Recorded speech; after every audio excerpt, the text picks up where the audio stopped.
관련된 내용과 청소년 보호 정책에 대해서 살펴보도록 하겠습니다. 네, 목차는 청소년 보호의 의미, 그 다음에 한국 청소년 보호 정책에는 어떤 것들이 있는지, 그 다음 세 번째로는 한국 청소년 보호 정책의 구체적인 내용을 살펴볼 거고요. 마지막으로 한국 청소년 보호 정책의 실태에 대해서 마무리하도록 하겠습니다. 네, 1강에서는 청소년 보호의 의미와 한국 청소년 보호 정책 순으로 살펴볼게요. 네, 첫 번째 청소년 보호의 의미입니다. 여러분들 이제 청소년 보호의 개념부터 살펴보셔야 되는데, 자, 청소년 보호의 개념은 일반적으로는 어떤 의미가 있을까요? 네, 청소년들의 전반적인 삶의 세계, 그들이 속한 이런 문화권에서의 삶, 그쵸? 일상생활, 그 다음에 전반적인 청소년들의 발달 과정에서 측면을 살펴봐야 된다. 그래서 그들의 삶의 세계와 발달 과정에서 청소년들이 만날 수 있는, 접할 수 있는 다양한 위험 요소들, 그 다음에 네, 이미 드러나는 다양한 위험군 플러스 여기다가 위험 가능성까지를 포함하셔야 됩니다. 그래서 네, 이렇게 드러나는 다양한 위험군과 위험 가능성을 우리가 알고 미리 방지를 한다라는 측면이 바로 이 청소년 보호의 측면이다. 자, 그래서 청소년들의 이런 건강한, 네, 전인적인 발달을 지원하는 사회적인 노력의 전반적인, 네, 이런 노력, 그쵸? 전반적인 이런 포괄적인 개념을 우리는 청소년 보호라고 할 수 있습니다. 조금 더 이제 넓은 범위에서 청소년 보호를 위해서 네, 드러난 위험군뿐만 아니라 위험 가능성까지도 고려해야 된다는 것이 이 청소년 보호의 넓은 의미고요. 근데 이 개념 정의에서 활용되고 있는 용어나 사회적으로 그 의미가 네, 한번 결정됐다고 고정될까요? 아니죠. 변화되는 것으로 우리는 받아들여야 되고요. 예를 들자면 청소년의 건강한 발달에 장애가 될 수 있는 위험 요인들이 상당히 많죠. 이러한 위험 요인들은 과거의 청소년과 현재 청소년에게는 네, 위험 요인이 다를 수 있다는 거죠. 지금 이제 미디어 4차 혁명이다 이럴 경우에는 그 인터넷이라든지 뭐 다양한 네, 뭐 매체, 그 다음에 뭐 카카오톡 메시지 이런 것들 또한 청소년의 위험군이 될 수 있습니다. 자, 청소년 보호의 개념을 살펴봤고요. 그 개념에 이어서 청소년 보호는 어떤 의미를 가지고 있는지 한번 볼게요. 자, 과거의 청소년들에게는 네, 어떤 위험 요인이 있었을까요? 네, 맞습니다. 이렇게 지금 물질적인 이제 그런 혜택이 주어지지 않은 이런 범위 안에서 뭐 가난이라든지 네, 기아 또는 질병, 그 다음에 뭐 어린 청소년들에게 뭐 초콜릿 공장이나 이런 데서 노동 착취 기억나시죠? 이슈가 된 사건들도 있고요.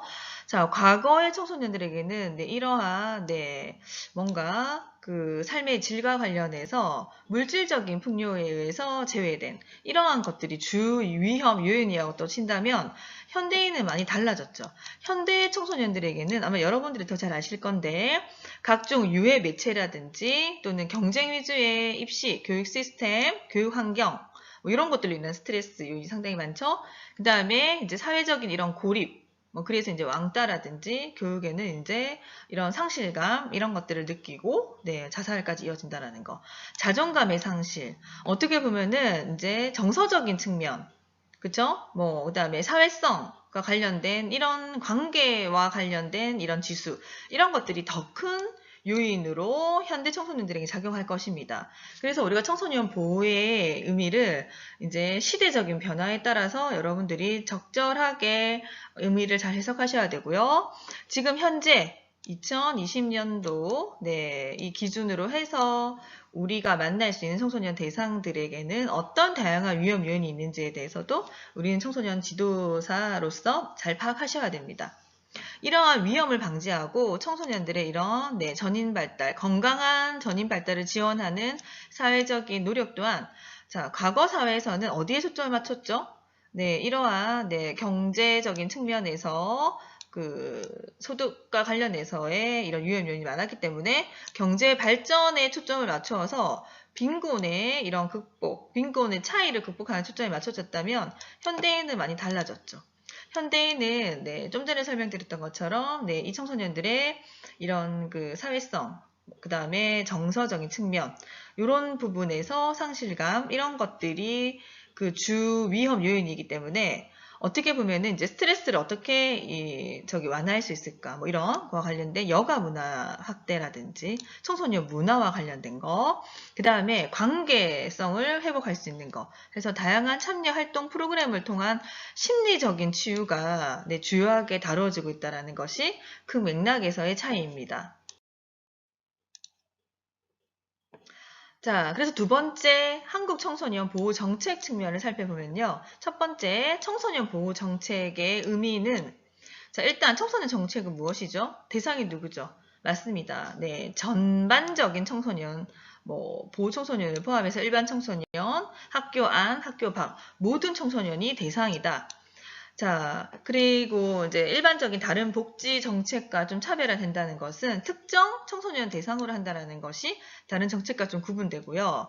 여러분들 정책의 일단은 개념은 누가 집행을 하고 하죠? 중앙정부가 법이나 이들이 세운 계획에 준해서 한정돼서 실시가 됩니다. 그 다음에 보다 폭넓게 중앙정부 플러스 이제는 이런 정책들이 지방자치단체라든지 공공기관 등 공적인 주체가 국민이 부담하는 이런 자원에 의존을 해서 나오는 것까지 포괄적인 의미에서 정책을 이해하셔야 되고요. 자, 그냥 무턱대고 정책을 편찬하는 것이 아니라 어디에 근거해야 되나요? 법령의 청소년 그 보호법이라든지 이런 기타 등등 법령에 근거해서 청소년을 지원하는 것을 의미하는 거. 어떻게 보면 이게 좀 더 포괄적인 개념이겠죠? 이러한 의미에서 청소년 보호 정책을 우리는 이해하셔야 합니다. 자, 제6차 청소년 정책 기본 계획은 참고를 하시면 되는데, 일단 큰 범위 안에서 비전은 뭐라고 되어 있습니까? 현재를 즐기는 청소년이에요. 아까도 말했던 것처럼 심리, 정서, 사회성 측면에 초점을 맞추고 있기 때문에 뭔가 문화라든지 이들의 심리 치유, 뭐 자존감 발달에 초점을 맞추는 게 맞죠? 그래서 이제 미래를 여는 청소년. 조금 더 이렇게 좀 상위지향적인 의미고 청소년을 존중하는 사회. 이게 바로 지금 한국 청소년 보호 정책에서 우리가 살펴볼 수 있는 청소년 정책 기본의 비전입니다. 자, 그럼 정책의 목표는요? 네, 이 네 가지는 기억하시는 게 좋습니다. 청소년 참여 및 청소년들의 권리를 증진하는 측면이 목표이고요. 청소년, 주도의 활동을 활성화하는 거, 주도의 활동 활성화. 그 다음에 청소년 자립, 그 다음에 보호 지원을 강화하는 거. 그 다음 청소년 정책 추진 체계를 과거에서 현재까지 쭉 혁신하는 거. 이 크게 네 가지 정책 목표를 가지고 있습니다.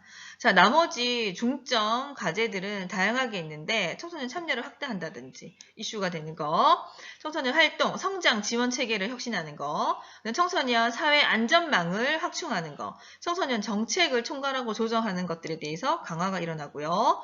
그 다음에 청소년 권리 증진 기반을 조성하는 거, 청소년 체험 활동을 당연히 활성화해야 되고요. 그 다음에 대상별 좀 청소년의 맞춤형으로 지원하는 거, 좀 개별화에 맞는 맞춤형 지원 프로그램에 초점을 맞추고 있고, 그 다음에 지역 중심의 청소년 정책을 추진하는 것들이 강화되고 있습니다. 또한 청소년 민주 시민 성장 지원을 해야 되고요. 그 다음에 진로교육 지원 쪽도 중점 과제이고, 그 다음에 청소년 유해 환경을 개선한다든지 청소년 보호를 지원하는 강화에 초점을 두고 있고, 마지막으로 청소년 지도자 역량 제고까지 중점 과제로 들어가 있습니다.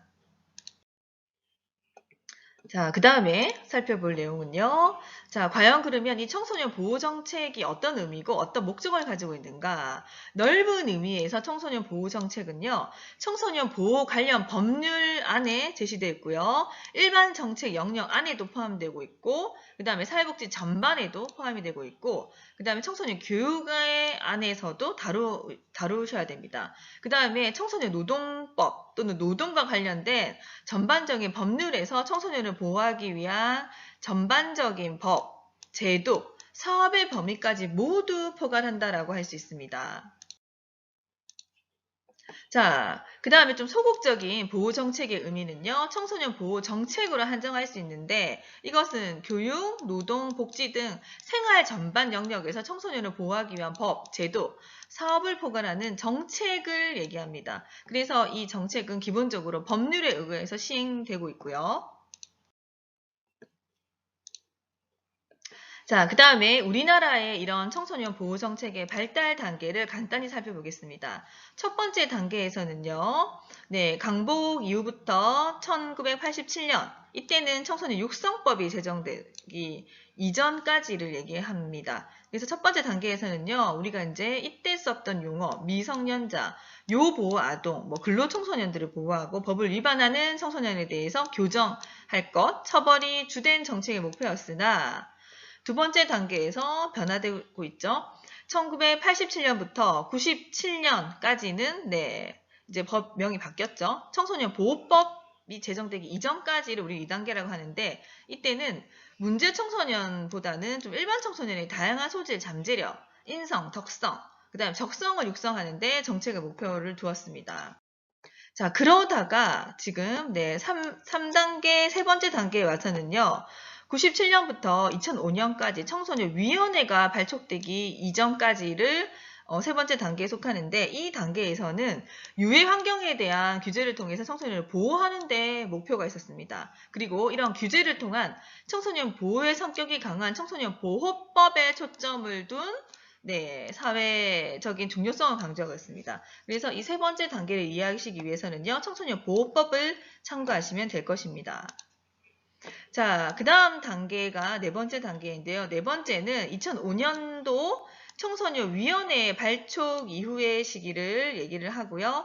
자, 이 네 번째 단계에서는 위기 청소년들을 종합적으로 지원할 수 있는 사회적인 안전망에 관련된 이런 안전망 완충, 확충, 그 다음에 구축 그렇게 해서 어떻게 하면은 이 위기 청소년들이 사회에 안전하게 생활할 수 있을까 초점을 맞추고 있고 청소년들의 인권 증진을 위해서 그러니까 아동의 권리, 청소년 인권, 그 다음 청소년 권리에 초점을 맞춘 다양한 사회적 참여 활동을 증진시키는 데 주된 목표가 있습니다.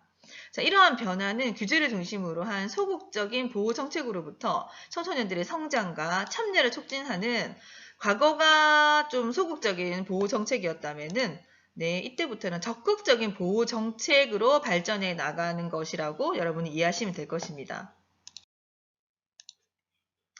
자, 지금까지 이제 네 단계로 청소년 보호 정책의 이런 일반적인 주 목표의 변화를 살펴봤는데요. 이제는 여러분들이 좀 적극적인 보호 정책의 의미를 살펴볼 필요가 있는데 적극적인 보호 정책에서는 1997년 청소년 보호법의 제정과 청소년 보호위원회의 출범이 가장 두드러진 특징입니다.